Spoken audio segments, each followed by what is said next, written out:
What's good, my roadies? Randy, the REI Rockstar here. Today's video, I'm going to show you how to never make a lowball offer again, and that first offer that you make actually gets accepted by the seller. And the way to do that is to make sure that you're offering the right amount, because there is actually a such thing as offering too low. A lot of investors like to say if that first offer doesn't offend them, right? Then you offer too much, and I'm cool with that, but at the same time I want my offer to get accepted. So I want that offer just to be at that point where I'm still in the ballpark, I'm still in the game, and I could creep it up a little bit and still get that contract. It's going to make you more effective with your marketing. It's going to increase your conversions, and frankly it's going to help you build a little bit better rapport, because that seller, if you lose that confidence, if you just come up with some random number, all that rapport goes out the window. So awesome to show you guys this. Let's go ahead and get right into it here. So no lowball offers, no more lowball offers. The key things here are going to be property type, the actual ARV, the exit strategy you're using, and of course the repair and profit, which can change that offer that you're going to make them. I'm going to show you how to do that. Let's start with the first one, property type. So I actually got this lead from email, and it came from my website. So there's like a little form on the website. The person fills it out, the seller does, and it comes to my email. Now, most of my emails is handled by my team, or leads rather, but in this particular case, I'm always asking them, hey, if you see this particular deal, throw it my way. I want to get the tough deals, the ones that will take a little bit more underwriting for us to make an offer. In this case, it happens to be a condo. We all love comping condos, right? So I know it's hard to find comps on them and all that good stuff, but I actually like doing this. The research is only takes a couple minutes, especially with the software program REI AutoComp that I use. So let's take a look at Coulter Street. It's unit number 5. The first thing I would look at, guys, by the way, is, being that it's a condo, right there, buyer pool is going to be smaller. It's going to be, single person living downtown, probably going to college, or perhaps they're already a professional, like a attorney or something to that nature, who likes to live downtown. Here in Phoenix, they all live out in the area where they work. And the 1219 East Coulter Street address, you can see right away with the pictures that it's been rehabbed. Look at the condition of this property, right? It's not bad. It's not bad at all. Um, let's take a look at some other shots here. You can see new paint. Usually the bathroom is a good telltale sign that the property's been renovated. It's nice. I mean, it'd work out for a great rental. And this is what's key. The first thing is the property type, guys. So right away, when you're pulling comps on a condo versus single family or even townhome, first of all, if you can find them. Second of all, you don't want to be borrowing the square footage and the price per square foot, or the purchase prices from single family, and comparing it to the property. It's going to throw off your number. In this case, if it was a single family home and you came out to the seller and you had condos in your ARV or whatnot, that's going to make you offer too low. So that's rule number one: is know the property type. Don't just assume it's a single family. Don't just assume it's the duplex is a condo and vice versa. Really get clear about it. And many times, if you just go to some of these free websites such as Zillow and whatnot, it will actually tell you the word. You'll see condominium or townhouse. Now, what's interesting is realtors and sellers may call their property one thing when in actuality it's another. You'll see this a lot in mobile homes, modular homes, and manufactured homes. Those are all three different things, not separate from single family: mobile, modular, and manufactured.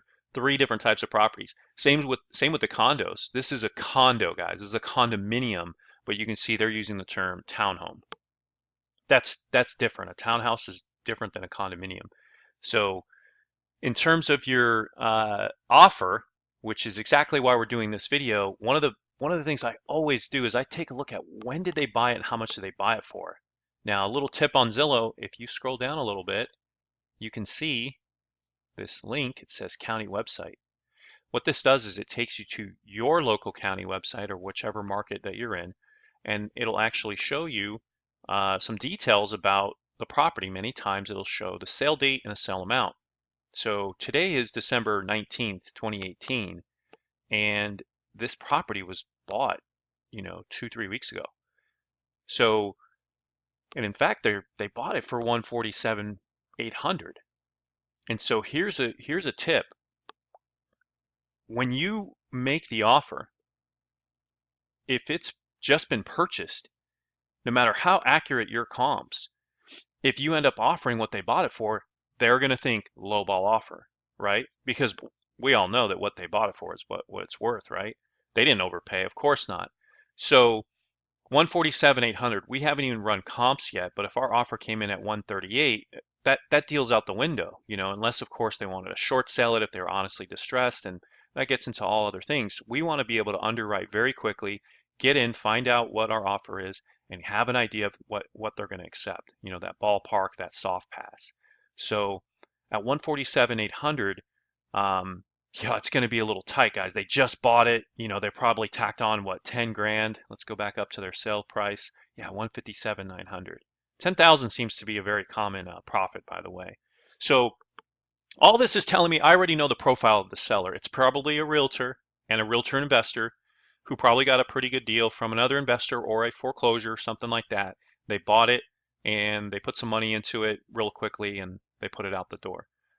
In this case, I find that I actually almost believe that they bought it this way, right? That they bought it for 147, already rehabbed, and figured it was worth more than that.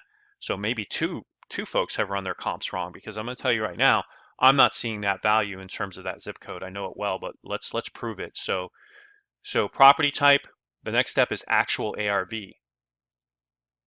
So this is REI AutoComp. This is a software that I use, and that's not what this video is about. If you're interested in that, I'll put a link under the video. But I use this to help me make decisions on properties. I want to find the quick ARV, the current market value, and I want to figure out what type of strategy I'm going to apply so that my offer gets accepted. And these kind of go hand in hand. The strategy and the actual ARV is hand in hand. It all relates to value. So let's have a look here. So what I've calculated is that the property is worth about 129,851 today. I should say the average property. The three properties that I've selected are worth about 130K. And again, right away, guys, they want 147,800. And I get it, right? It's a 827 square foot condo, excuse me, 780 square foot condo. And, it's a 2-1 built in '07. It's newer, doesn't need any repairs. So perhaps that additional value above the current market value could be that ARV, the condition of the property, bringing it above the current market value. Now, I already see some trouble here. The software is choosing some comps as a starting point that are above what I believe the ARV should be. And what I mean by that is that it's orange here. It says 78%. So the software is 78% sure that the ARV is 178.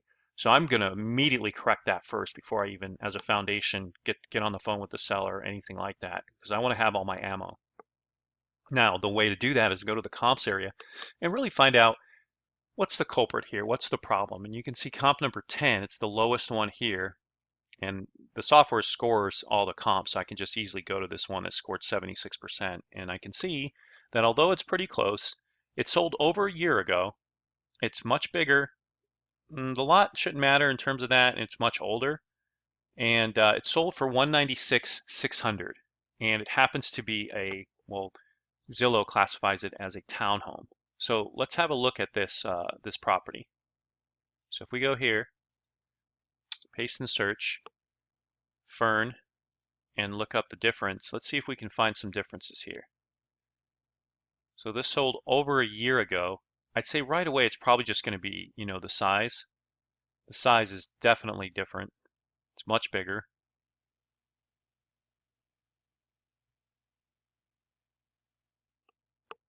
Similar area. Our property's on 12th Street, but it is a different neighborhood. And this makes a huge difference with respect to condo townhomes when you're looking at properties across the way. A lot of folks call it the crosshair, right? So this crosshair here, our property's down farther this way on 12th Street. This is a completely different neighborhood. And because it's in a different neighborhood, it may have different amenities closer to that, local food store, grocery store, I should say. And that's going to make that value be different. And in this case, it's giving it more value. So it may not be fair. The whole moral of the story is it may not be fair to use this as an ARV because it's in a different neighborhood, quarter mile away, right? You got to get much, much tighter, right? And it has, two bathrooms. There's just too much red here, right? And apparently it's got a lot size. Maybe it has a little backyard, and our property doesn't. That adds value. When folks have a little animal, puppy, a dog, they want that little backyard. They're willing to pay a little bit more, you see? So they're going to pass on this property. They're going to go over to this other area. They're going to buy that 830 East Fern Drive address. So not fair to apply that. And again, you guys saw it was different structure of the property. So I'm going to delete that comp. Now what's great about the software is I'm going to hit recalculate and it's going to find another property and get us another ARV right away. And hopefully it comes down, So we're looking at 177. Still not comfortable with that. We'll do a couple more adjustments. So in this case, it chose this one here, 195. Same thing's happening here, guys. Same thing. So we're gonna make this adjustment again. And what it should do is it should choose something that's a lot more like our property eventually. In fact, let's see here. 195, 2-bedroom, 2-bath. What I think is probably going to happen, and this is very, very important, is when we come here and we're looking at properties like this one that sold for 90,000. It's a 2-bedroom, 1-bath, 816 square feet. This would be like the current market value. 90, we got 125, 122, 148. This property's kind of similar to ours, the most similar. And you'll notice that the 3 cheapest properties actually sold. So what that should tell you is this condo, this particular neighborhood for this condo is in some of the cheapest, least expensive real estate in this neighborhood. You can see as you move away from there, the sales prices go up. So this is a cheapie. So we really got to watch that ARV. If we continue to delete out the properties that are not like ours, we may only be left with some condos and not a good enough mix. We may not luck out and find a condo that has been rehabbed to get our right ARV. When that happens, and this is very, very important, I like to borrow the square footage. And what I mean by that is I might just go price per square foot to get the right ARV rather than property to property comparable sales analysis. Let me break that down. If you come down here to values, you can see that the software shows you the average values. I mean, imagine if our ARV was 220. That would be way off, especially with all these reds. So instead of continuing to delete properties and hopefully we luck out and find all the 2-1s, we're going to be stuck with this little tiny, area here for, all of our properties. In fact, if all 3 end up being green, yellow, and red, then it's not going to be helpful. We're not going to have an ARV. Everything's going to be based on the current market value. And so what I like to do is just do a quick adjustment. As soon as I see that pattern, I'm going to go ahead and go, okay, I'm just going to use the price per square foot. It's as easily as going up here to the settings, and that'll give me a better idea of the ARV. And you can see it here already. It's 134,000. And again, that's because I don't want it to lead all the comps out and be left with, the final comps of just 3 or 4. It's just going to make it a no deal. So I'm going to go to price per square foot on my offer widgets. And now I don't have to worry too much about that, scoring up here. I can kind of forget about the comp score because I'm using the price per square foot. You might say, well, why don't I do that every time? You don't want to do that every time.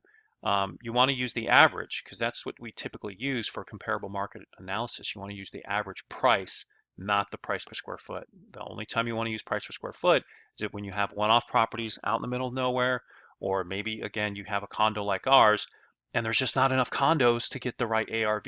So use the square footage from other condos, maybe from neighboring properties, and it'll actually adjust it, right? It'll adjust it to our price, our square footage of our home. So you can see here now ARV's 134. So think about something. They want 157. Our ARV is 134. It's way overpriced. And so I already know, if I make the offer, which it would be a valid offer, I'll have the best chance to get it. I can't just, go, oh, I'm going to offer you 80. I'm going to offer you 85. That's a lowball offer. That's what we don't want to do. What we want to do is justify our offer, even on a condo like this. And I'm slowing this down, guys, to a 15, 20-minute video, but normally it only takes a couple moments for me to do this. So let's get back into it here. So let's imagine, we get to this point and we're sitting here telling ourselves, okay, so we have a good idea of what the ARV is now. The next step is understanding our exit strategy. Very, very important, guys. If you luck out and you immediately know the ARV because there's enough comps and you don't have to use the price per square foot, and you easily can see it's a single family or a condo, these first two happen very quickly. If you can get that ARV right away, you're good to go. You know it's the right property and you're comparing the apples to apples. The exit strategy, I'd say, is the biggest mistake people make. And let me tell you why. Everybody at this point, with advent of the internet and the gurus teaching real estate, a lot of folks are getting into wholesaling and assignments. For that purpose, they get taught one formula, which is great. It is a formula that works. There's probably a better way to do it, but if you use that 0.7, of your ARV times 0.70 minus repairs and minus out the fee or profit you want to make, that's great, but that alone can be considered a lowball offer. Let me tell you why. Because if the property's not distressed, if the property is not this 128 value, the distressed market value, and you're offering, 199,000, in this case, $97,000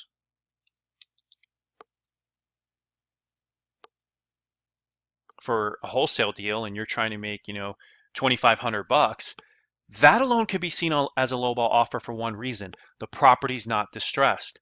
And so the homeowner is going to be confused. Like, they don't know that your formula was 70 cents on the dollar because the home was distressed, or even 75 cents in a hot market, minus out your supposed repairs and your profit. They're going to look at it, they're just simply going to say no. They're going to, well, gosh, I bought this for 115, or in this guy's case, 147,800. What are you talking about, Mr. and Mrs. So-called professional investor? That is a lowball offer. That's the second point where they just go, that makes no sense. So first one is if you don't know the property and you make the wrong offer because you're looking at comps from, the wrong property type. The second one is you didn't do the right job of getting the correct ARV after you found the property type. And then the third reason you're going to be considered a lowball offer is the exit strategy. You're applying the wrong exit strategy on the property. So how do you know which one is the right exit strategy on a property? Well, the deal is going to tell you that. And it's very easy. When deals are less than 10 years old, excuse me, the year, make, and model, the year, make of the property is less than 10 years ago, built like in 2008 till today, that's pretty much your first, inclination should always be a rental property because it's nice. It doesn't need repairs. It makes much more sense to offer that rental value strategy versus a 0.7, minus your 0.7 of ARV minus your repairs and fees. There's not going to be much repairs. Why is that even in the formula? Sure, the wholesale fee can be in there. So you might ask yourself, well, what is the formula for, a rental property? Well, that's going to be your buy and hold. So you can see here, the software automatically has wholesale, fix and flip, buy and hold. And if I select buy and hold, voila, if you rewind the video, this just went up to 105 for the Maxo offer. So now I can offer 105,000. Now you might be saying, wait, what? Why can you offer more? Well, because if you look at my offer widgets on my wholesale deal, this has built in the ARV times 0.75 of the price per square foot minus out my profit and my repairs. That's the wholesale formula, offer number one. But in this case, that's not going to make sense. Again, that's going to be a lowball offer to this condo, to this investor, in fact, or realtor who is going to be pretty savvy and know their numbers, well, supposedly, a little bit better than even a seller, I hope. But in this case, we go to the buy and hold. Look at that. We're doing the current market value, price per square foot at 85 cents on the dollar. And I usually use the current market value because most of the time properties haven't been rehabbed. So in fact, I'm going to make one more adjustment. Right now I'm offering 85 cents on the dollar of the current market value. But remember, this property has been slightly rehabbed, so I would also feel comfortable with using this ARV number of 134. So I would actually come here, go to the ARV, and there we can actually offer 110. All right, so think about this, guys. We just went from 97, 95, 97,000 to 105,000 to 110,000. And the whole time we should have started at 110, you know, 109, 110. And that is where that ballpark should be. That is the soft pass. You should be at that 110 mark. And you can do this manually. I'm not saying you need the software to do this. It obviously makes it much, much easier to make those adjustments and get into that 110. But 110 would be a fair offer cash if you're a wholesaler. Now, guess what? There's still one more step that's going to determine whether you get your offer accepted, and that's this here, your repair and profit. I've seen this so many times where you're assuming not enough repairs or too much. Many times it can be too much, or you're doing too much profit. So let's comb that out so that that'll be your final way to not, get those infamous words. This is a lowball offer. Why are you offering me this? You can avoid all of that. So let's talk about that. Let's take a look at the profit that I'm making on this deal and see if it's fair, if you will. I like to say relative. Relative to the ARV, let's think about a realtor. Guys, what does a realtor make on a deal? 3%, 6%, right? So buying agent, selling agent, 6% commissions, as investors, I'm comfortable with making 7 to 10%, right? So for every $100,000, you should be making, $7,500 to $10,000. That should be fine. However, as the deals get smaller and the purchase prices get smaller in some neighborhoods, if you're buying a $35,000 property, a lot of folks like to use, oh, I always make 5, I always make 10, and that's fine. But you actually can mess up a deal after doing all these calculations and you want to make $10,000. That's not relative to the ARV. If you have a $40,000 property and you want to make that $10,000 spread, you're going to kill the deal. I mean, there's not even room for repairs. Even if it was a fully rehab property, in other words, a $10,000 check is not right on a $35,000 property. Now again, does it happen? Yes, but I guarantee you those properties were like a $4,000 purchase price and they were just beat to you know what, right? But when somebody bought, again, guys, it goes back to who is the seller? When it's an actual investor or realtor, who bought something and already put money into it, and you're coming at them with like the 70%, and I got to make my 10 grand, low ball all day. And you're not even intending on doing a low ball offer, right? You're just doing what you were taught, what you know. So what I'm trying to do is just expand on that a little bit, go above and beyond these little, the gurus and the 3-day weekend boot camps and all that, and just go by what I've learned over the past, since 2008, 9 when I got started in this industry. This is what I'd run into. And my personality type is I run into something that is just frustrating and it's just like, it takes too long and all that. I'm willing to invest the time to make it better. I'm willing to invest the time to comb it out and make it systemized. And that is the intelligent way to be an investor because you want to cut through all the BS, get down to the nitty gritty, make offers, make things easy for people, right? Create senses of urgency as well. Don't make it too easy, but make it make sense. And this makes sense. So let's continue with this process. I hope that rang with you. Repair and profit. Don't charge too much. Try to do, 5% on a deal, or you can go as low as 3% if you want to play Mr. and Mrs. Realtor. 3% of 100 grand is $3,000. And if it's only 4 or 5 hours of your time, what are you complaining about, right? You drove and got a contract, you opened title. What did you do? Other than, learn real estate and all that. But I'm saying dollar for dollar, if you can, with volume, you can charge $2,500. I've made $2,500 checks. I've made, $1,200 check on a short sale deal. That was my smallest check ever, $1,250, somewhere around there. And this is one of those mistakes I see investors make all the time. They just charge too much. So on this condo, one of the things I use is I try to make like $2,500 for every 25 grand. or to keep it simple, 10%. So on a deal like this, if the ARV is honestly, this amount, this 134,000, let's see what I've charged here. So if I go to my deductions, you can see I'm being very fair here. I'm only charging $2,500. So I'm literally charging less than 3% at this point. Now this is, I don't do this, I actually make this adjustment on each deal. It's either I use a percentage or an amount. So in this case, if I know the ARV is 134, I'd like to see a check of about $13,000. But knowing the situation, knowing it's a nicer property, knowing that there's, again, the realtor slash investor, I'm going to cut that in half. I'm going to put $7,500, okay? The second thing is the repairs.